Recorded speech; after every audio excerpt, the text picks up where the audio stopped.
ಸ್ನೇಹಿತರೆ ನಮಸ್ಕಾರ.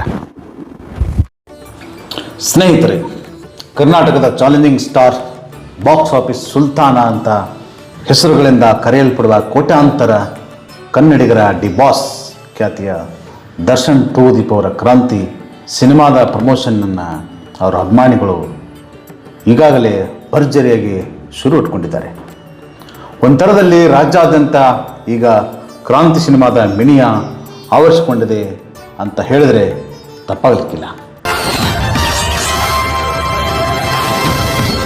ಎಸ್, ಕ್ರಾಂತಿ ಅಂದ ಕೂಡಲೇ ಹಳಬರಿಗೆ ಒಮ್ಮೆಲೆ ನೆನಪಾಗೋದು 1980ರ ದಶಕದ ಆರಂಭದಲ್ಲಿ ಹಿಂದಿ ಹೆಸರಾಂತ ನಟ ಮನೋಜ್ ಕುಮಾರ್ ನಟಿಸಿ ನಿರ್ದೇಶಿಸಿದ ಸಿನಿಮಾ ಅದಾಗಿತ್ತು. ಆಗಿನ ಕಾಲದಲ್ಲಿ 20 ಮಿಲಿಯನ್ ರೂಪಾಯಿಗಳ ಬಿಗ್ ಬಜೆಟ್ ಸಿನಿಮಾ ಅದಾಗಿತ್ತು. ಬಿಡುಗಡೆಯಾದ ನಂತರ ಕೂಡ ಆ ಸಿನಿಮಾ ಬ್ಲಾಕ್ ಬಸ್ಟರ್ ಸಿನಿಮಾ ಆಗಿ ಹೊರಹೊಮ್ಮಿದ್ದು ಇತಿಹಾಸದ ಪುಟಗಳಲ್ಲಿ ದಾಖಲಾಗಿ ಹೋಗಿದೆ. ಒಂಥರದಲ್ಲಿ ಸೂಪರ್ ಸ್ಟಾರ್ ಅಮಿತಾಬ್ ಬಚ್ಚನ್ ಅವರ ಶೋಲಕ್ಕಿಂತಲೂ ಹೆಚ್ಚಿನ ದುಡ್ಡು ಮಾಡಿತ್ತು ಅಂತ ಇತಿಹಾಸ ಹೇಳ್ತದ. ಇರಲಿ, ಇದಾದ 20 ವರ್ಷಗಳ ನಂತರ ಮತ್ತೊಂದು ಸಿನಿಮಾ ರಿಲೀಸ್ ಆಯಿತು. ಅದು ಕ್ರಾಂತಿ ಹೆಸರಿನ ಮೇಲೆ. ಅದನ್ನು 2002ರಲ್ಲಿ ನಿತೀಶ್ ಮಲ್ಹೋತ್ರಾ ನಿರ್ದೇಶಿಸಿ ಬಾಬಿ ಡಿಯೋಲ್, ವಿನೋದ್ ಖನ್ನಾ ಆ ಸಿನಿಮಾದಲ್ಲಿ ನಟಿಸಿದರು.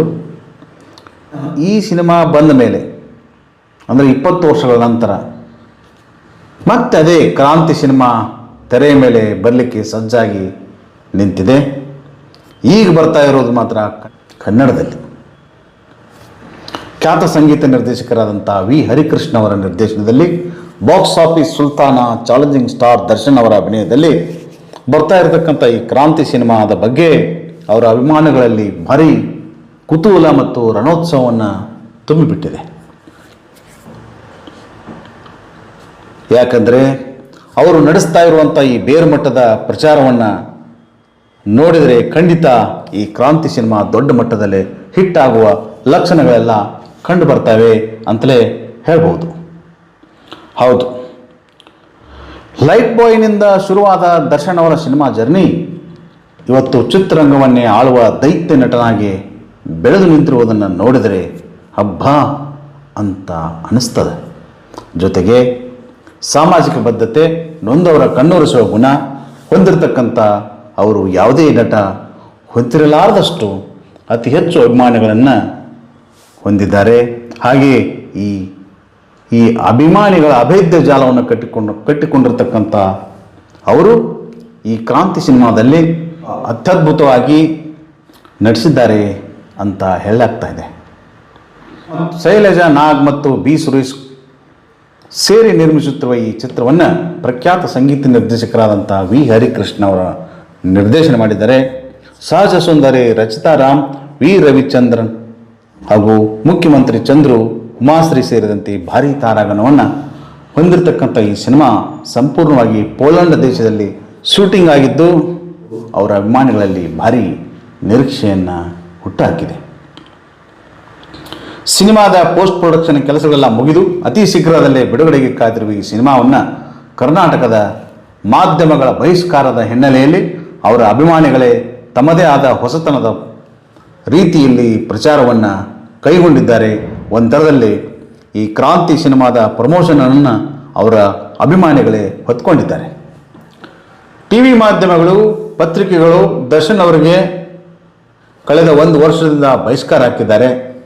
ಯಾಕಂತ ಕೇಳಿದರೆ, ಕಳೆದ ವರ್ಷ ಪತ್ರಕರ್ತರಿಗೆ ದರ್ಶನ್ ಅವರು ಅಸಂವಿಧಾನಿಕವಾಗಿ ಬೈದಿದ್ದಾರೆಂಬ ಆರೋಪದಿಂದ ಮುನಿಸಿಕೊಂಡಿರುವ ಮೀಡಿಯಾದವರು ಟಿ ವಿಗಳಲ್ಲಾಗಲಿ ಪತ್ರಿಕೆಗಳಲ್ಲಾಗಲಿ ಇವರಿಗೆ ಸಂಬಂಧಪಟ್ಟಂತೆ ಒಂದು ಸಣ್ಣ ಸುದ್ದಿಯನ್ನು ಕೂಡ ಪ್ರಸಾರ ಮಾಡಿಲ್ಲ, ಪ್ರಿಂಟು ಮಾಡಿಲ್ಲ. ಸಮಾಜಕ್ಕೆ ಮಾತ್ರ ಕಲಾವಿದರು ಬೇಕು, ಮೀಡಿಯಾದವರು ಬೇಕು. ದೊಡ್ಡವರೆನಿಸಿಕೊಂಡವರು ಇವರಿಬ್ಬರ ಮಧ್ಯೆ ಸಂಧಾನ ಮಾಡಿದರೆ ಒಳ್ಳೆಯದು. ಇಲ್ಲಿಯವರೆಗೆ ಯಾಕೆ ಮುಂದಾಗಿಲ್ವೋ ಅನ್ನೋದು ಗೊತ್ತಿಲ್ಲ. ಇರಲಿ, ಈಗ ವಿಷಯಕ್ಕೆ ಬರೋದಾದರೆ, ಕಳೆದ ವರ್ಷ ಬಿಡುಗಡೆಯಾದ ರಾಬರ್ಟ್ ಸಿನಿಮಾಗೆ ಸಿಕ್ಕಷ್ಟು ಕ್ರಾಂತಿ ಸಿನಿಮಾಗೆ ಪ್ರಚಾರ ಸಿಗ್ತಿಲ್ಲ. ಈ ಸಿನಿಮಾ ಮುಂದೆ ಹೇಗಪ್ಪ ಹಿಟ್ ಆಗ್ತದ ಅಂತ ಟೀಮ್ ಹೇಳೋದಾದರೆ ಖಂಡಿತ ನಿಮ್ಮ ಊಹೆ ತಪ್ಪಾಗುತ್ತೆ. ಯಾಕಂತಂದರೆ ಮೀಡಿಯಾದವರ ಸಪೋರ್ಟ್ ಇಲ್ಲದಿದ್ದರೆ ಏನಾಯಿತು, ನಾವಿದ್ದೀವಲ್ಲ ಬಾಸ್ ಅಂತ ಕರ್ನಾಟಕದಲ್ಲಿರುವ ಕೋಟ್ಯಾಂತರ ಡಿ ಬಾಸ್ ಅಭಿಮಾನಿಗಳು ಕ್ರಾಂತಿ ಸಿನಿಮಾದ ಪ್ರಮೋಷನನ್ನು ತಮ್ಮದೇ ಆದ ಶೈಲಿಯಲ್ಲಿ ಮಾಡಲು ಶುರು ಇಟ್ಕೊಂಡಿದ್ದಾರೆ. ಯಾವ ಮಾಧ್ಯಮಗಳು ಕೂಡ ದರ್ಶನ್ ಬಗ್ಗೆ ಯಾವುದೇ ಪ್ರಚಾರ ಮಾಡದೇ ಇದ್ರು ಕೂಡ ಇಡೀ ಕರ್ನಾಟಕ ರಾಜ್ಯ ಮತ್ತು ಭಾರತ ದೇಶದಾದ್ಯಂತ ದರ್ಶನ್ ಅವರು ತನ್ನದೇ ಆದಂತ ಒಂದು ಸಾಮ್ರಾಜ್ಯವನ್ನ ಕಟ್ಕೊಂಡಿದ್ದಾರೆ. ಅವರಿಗೆ ಅಭಿಮಾನಿಗಳಿದ್ದಾರೆ.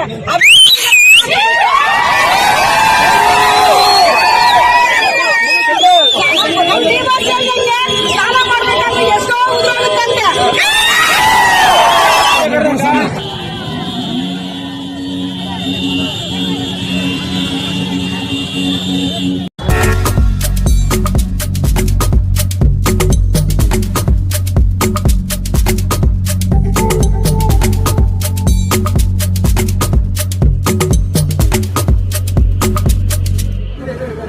ಕ್ರಾಂತಿ ಆಲ್ ದ ಬೆಸ್ಟ್, ಕ್ರಾಂತಿ ಆಗಲಿ.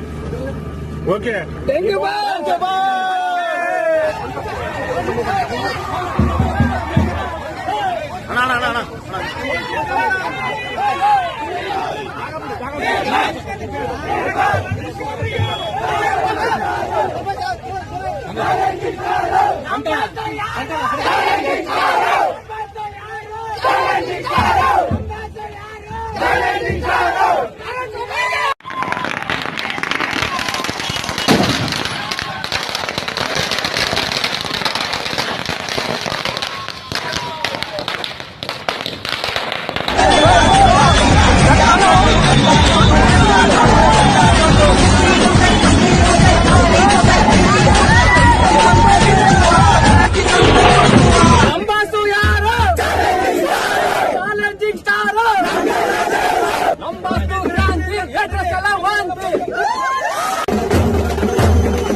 ಎಲ್ಲರೂ ಹೇಳ್ತಿದ್ದಾರೆ ಮೀಡಿಯಾದವರು ಡಿ ಬಾಸ್ ನ ಬ್ಯಾನ್ ಮಾಡಿದ್ದಾರೆ ಅಂತ.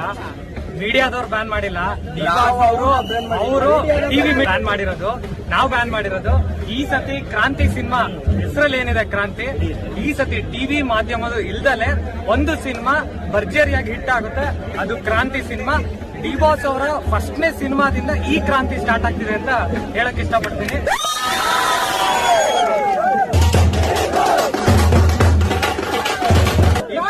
ಮುಂದುವರಿಯುತ್ತೆ.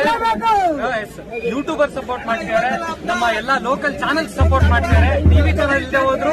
ಸೊ ನಿಮ್ಮೆಲ್ಲ ಸಪೋರ್ಟ್ಗೆ ನಾವು ಧನ್ಯವಾದ ಹೇಳ್ತೀವಿ.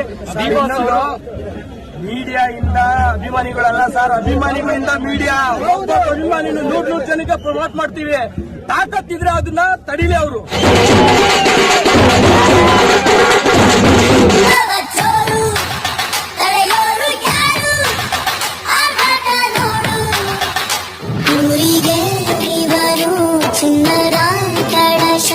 ಕೃಷ್ಣನ ಕರ್ಣನ ಎಂಟದ ಬಂಟ ಇವನೇನೆ ತೋಳಿಗೆ ತೋಳು ಕೊಡುತ್ತ ಶತಕೋಟಿ ಕೊಬ್ಬ ಹೆಮ್ಮೆಯ ರಸ.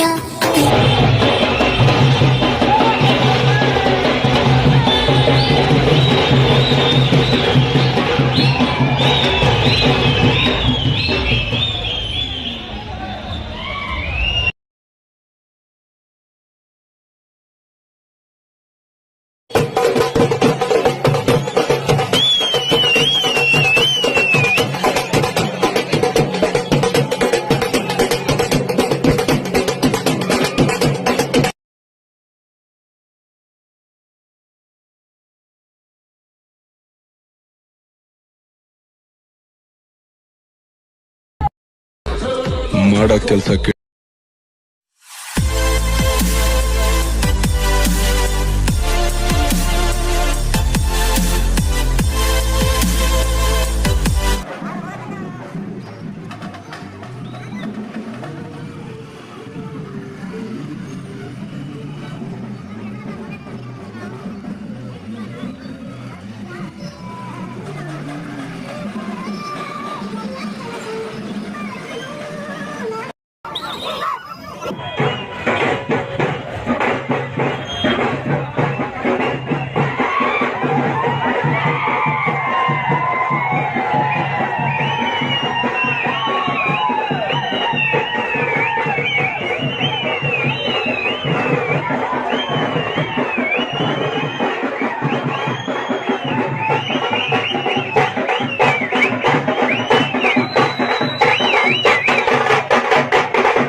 ಪ್ರತಿ ಊರಲ್ಲಿ ಗಲ್ಲಿಗಳಲ್ಲಿ ಆ ಪ್ರಚಾರವನ್ನು ಎಡಬಿಡದೆ ಮಾಡ್ತಾ ಇದ್ದಾರೆ.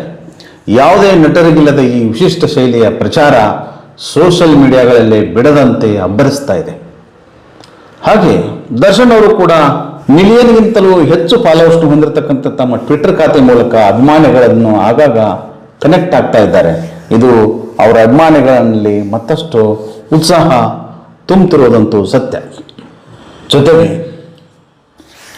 ಮೀಡಿಯಾಗಳ ಆಸರೆ ಇಲ್ಲದೆ ಅಭಿಮಾನಿಗಳು ನಡೆಸುತ್ತಿರುವ ಈ ಹೊಸತನದ ಪ್ರಚಾರದಿಂದಾಗಿ ಬರಲಿರುವ ಚಾಲೆಂಜಿಂಗ್ ಸ್ಟಾರ್ ದರ್ಶನ್ ಅವರ ಕ್ರಾಂತಿ ಸಿನಿಮಾ ಕನ್ನಡ ಚಿತ್ರರಂಗದ ಗಲ್ಲಾಪೆಟ್ಟಿಗೆಯನ್ನು ಧೂಳೆಬ್ಬಿಸಿ ಕೊಳ್ಳೆ ಹೊಡೆಯುವುದು ಖಂಡಿತ ಅಂತ ಹೇಳಲಾಗ್ತಾ ಇದೆ. ಯಾಕಂದ್ರೆ ಈ ಹಿಂದೆ ಹಿಂದಿ ಚಿತ್ರರಂಗದ ಸೂಪರ್ ಸ್ಟಾರ್ ಅಮಿತಾಬ್ ಬಚ್ಚನ್ ಅವರನ್ನು ಕೂಡ ಅಲ್ಲಿಯ ಮೀಡಿಯಾ ಬಹಿಷ್ಕರಿಸಿತ್ತು. ಆದರೆ ಇದರಿಂದ ಅಮಿತಾಬ್ ಬಚ್ಚನ್ ಅವರ ಸಿನಿಮಾಗಳಿಗೇನು ತೊಂದರೆ ಆಗಲಿಲ್ಲ. ಅವು ಮತ್ತಷ್ಟು ಸೂಪರ್ ಹಿಟ್ ಡೂಪರ್ ಹಿಟ್ ಆಗ್ತಾನೆ ನಡೆದಿದ್ದವು. ಅಂತ ಒಂದು ಬೆಳವಣಿಗೆ ಈಗ ಕನ್ನಡದ ಚಾಲೆಂಜಿಂಗ್ ಸ್ಟಾರ್ ದರ್ಶನ್ ಜೊತೆಗೆ ನಡೆದುಬಿಟ್ಟಿದೆ. ಬಹಿಷ್ಕಾರದ ಹಿನ್ನೆಲೆಯಲ್ಲಿ ಅವರ ಚಿತ್ರಗಳ ಪ್ರಚಾರದ ಕಾರ್ಯವನ್ನು ಮೀಡಿಯಾಗಳಿಗೆ ಎದುರಾಗಿ ಅವರ ಅಭಿಮಾನಿಗಳೇ ಹೊತ್ಕೊಂಡಿದ್ದಾರೆ. ಇನ್ನು ಏನಿದ್ದರೂ ರಿಸಲ್ಟನ್ನು ನೋಡುವುದಷ್ಟೇ ಬಾಕಿ ಅಂತ ಹೇಳ್ತಾ ಇವತ್ತಿನ ಸಂಚಿಕೆಗೆ ವಿರಾಮ ಹೇಳ್ತಿದ್ದೀನಿ. ನಮಸ್ಕಾರ.